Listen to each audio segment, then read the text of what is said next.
a little ugly for 3 quarters. Just how did you see your guys get on top of it there in the fourth? Yeah, well, we just couldn't complete a play offensively. Like we'd have pretty good looks, missed layups, or just wide open shots just didn't go. Defensively, kind of the roller was getting behind us way too much, and but we kind of bucked up in the fourth, like we have the ability to do, and Bones was really good. Dante was outstanding all throughout the game, just giving us energy plays when we needed him most.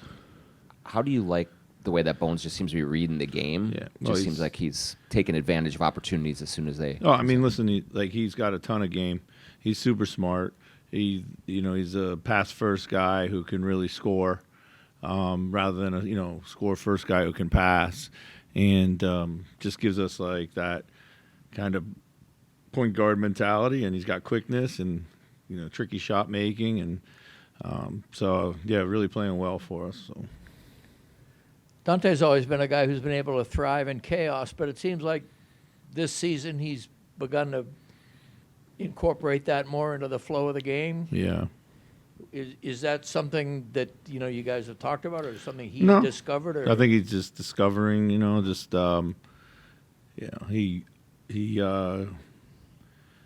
creates a lot of chaos too. It's the way he plays. I think that kind of suits him, and then just hitting big shots for us down the stretch in these games. And he's got that mentality. He's unfazed by anything, no matter what. He can miss shots all game long, and the next one looks the same. There's no hesitation to let it fly, and he's got incredible belief, as you need to have when you shoot the ball like that. His shot mix also seems to be a lot more balanced, not so preponderous on the threes. Is that something, again, that he's just taking what the game gives him, or what is that? I thought today he took they were hard closing him out. He drove by.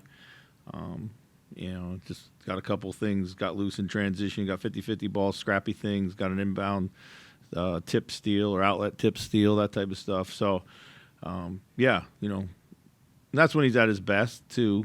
Sometimes when he's struggling, he will kind of just hunt only threes. But he's been great.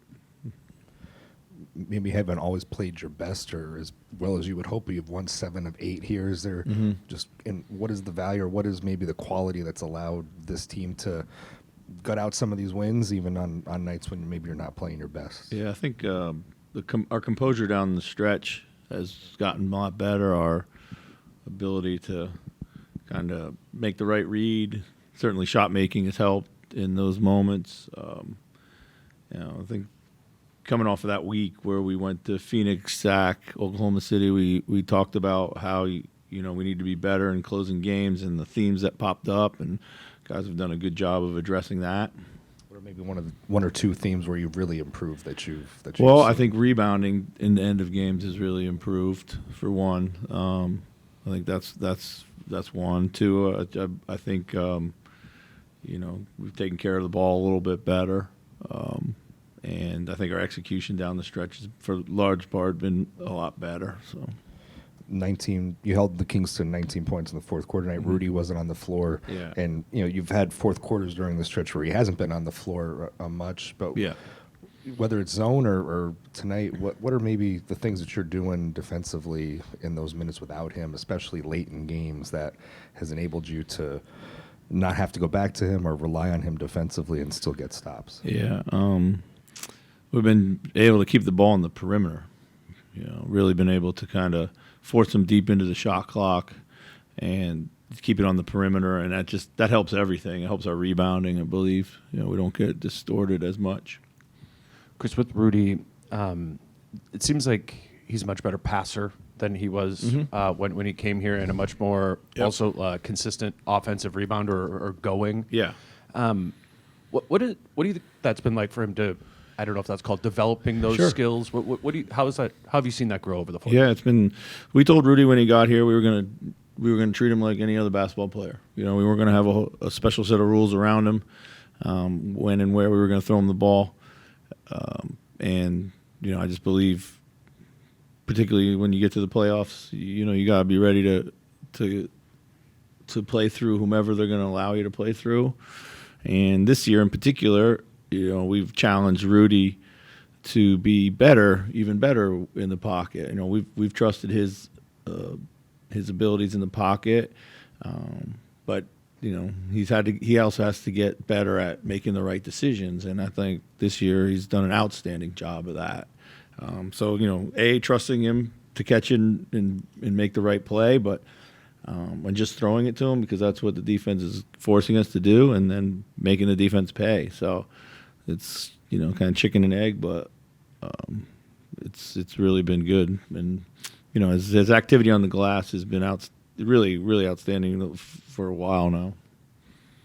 I wanted to ask you about the Terrence and Rob. Now that it's with Ant out, it's 9-man rotation, so there's just a couple more minutes available for those guys. Do you see that consistency of getting a second shift or being able to play 10 minutes for them, making them more impactful or comfortable? Well, I'm glad you asked that question. So there's a lot of things. Right now, TJ played 30 minutes the other night in San Francisco, okay? And he earned all 30 minutes. And, much has been said about the 10-minute roles that these guys have. And with the way that we're constructed, we don't have anyone who's near the top of the league in minutes led. We have a deep 6-7 guys who can all play upwards of the high 20s and low 30s or mid 30s. And sometimes it just doesn't leave this 20-minute role for these guys, and we've been playing 10. And, what if the role is only 10 minutes? I mean, shouldn't you go out and crush those 10 minutes and then be ready to go back if we need you more, or, maybe we run with you a little bit longer, but, not everyone's going to play their best basketball every night. But the reality is, that's the role right now. And they got to nail it. And we expect that there's going to be good days and bad days because they're second-year players. And that's what second-year players do. They have inconsistencies. If you played 3 games, you hope that you get one good, one not so good, and one maybe stinker. And you got to turn that into 2 positives and maybe 1 negative. And once we get there, then things start to go.